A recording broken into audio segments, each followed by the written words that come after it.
Hey guys, welcome to the Friday edition of Day in the Life of Vintage Classic Specialist.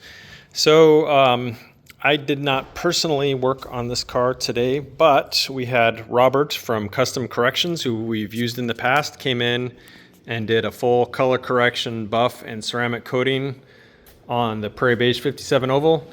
So the car just looks amazing, pretty much ready for the owner to take delivery. We've got a couple minor details that will finish up Monday, and then he can pretty much come get it anytime after that.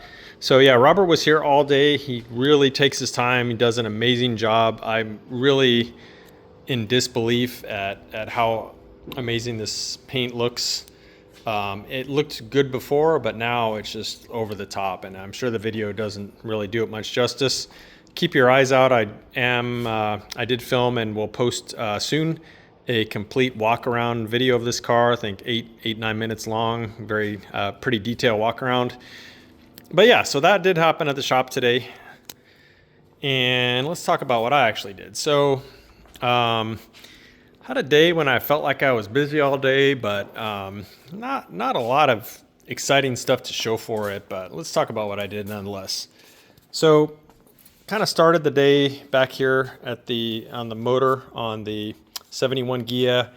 Just some minor things. I did wire in or install. Well, first off, I cleaned up. It was all gross. Cleaned up the voltage regulator, and then I went ahead and mounted it and ran its wires to it. So looking pretty nice now.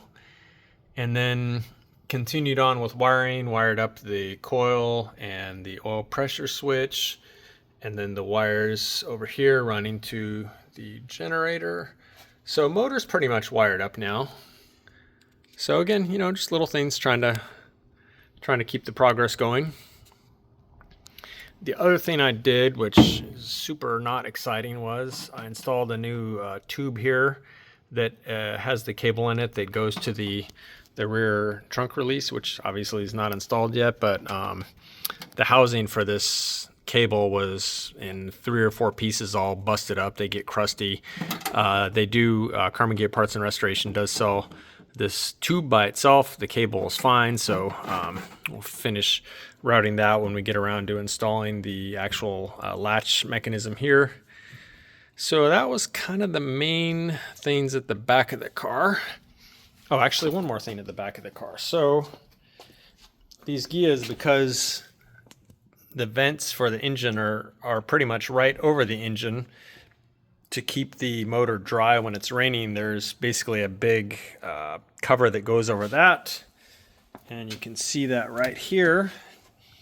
And so this thing actually had a couple holes and some cracks in it. So had my body guy, essentially do a little body work on this thing. And then I went ahead and undercoated it, got a pretty nice uniform finish on it. And then I had bought the new hoses and seals for it. So probably Monday I'll install this thing. It goes about right there. So it's gonna look really nice. So there you go. Yeah, just like I said, kind of some minor things today, just trying to keep the progress moving forward on this car. Very happy with how that came out. What else? At the front of the car, the wiring, I know I mentioned before, a lot of times when I'm wiring cars, I'll use zip ties to kind of help me set the lengths of wires and make sure that I'm going to be able to run them real tighty. I don't like leaving zip ties on cars like this, or they weren't used originally. And so I went and snipped out all the zip ties finally, and then we kind of use little electrical tape here and there to kind of bind the wires like this. Looks kind of has more of a factory look to it. So a little bit more straightening up here, and I routed the fuel tank sender kind of neatly along here with this one, and then it splits off. This is for the passenger side headlight and turn indicator. So yeah, just a little bit more straightening up here. Also at the front of the car, I installed something which has one of my favorite nicknames for a V-dub part. Those of you that are regulars to the channel know what this is. This is the one-eyed duck. Quack, quack. That's the rest for Safari windows. You put the wipers down in here. So one of my other favorite named Volkswagen parts is called the monkey diaper. And what that is actually the boot for the horn here. So you can see there's the two horns up in there. And then there's the opening here. So basically what this does is it lets the sound from the horns come out, but then all the dust and road debris and potentially water and so on, it keeps it from coming into the front hood compartment. So this is the monkey diaper. So these would be the two leg holes here and here where the horns go through, and then the big opening here would be where the waist of the monkey goes. So yeah, when the thing is not installed on the car, it really looks like a rubber diaper made for a monkey, which I think is just hilarious. So anyway, the monkey diaper went on today. There you go, another awesome name for a part. The other thing that I did was, again, minor things, but the striker plates on this car were basically all covered in overspray. This one was this light yellow color. The one on that side was red. The hardware on them also had overspray, and then these chrome pieces right here on both sides were also pretty much covered in overspray. So I took all those things and started cleaning them up. So here you go, pretty much got these. These are for the little door wedges. Pretty much got all the overspray off them.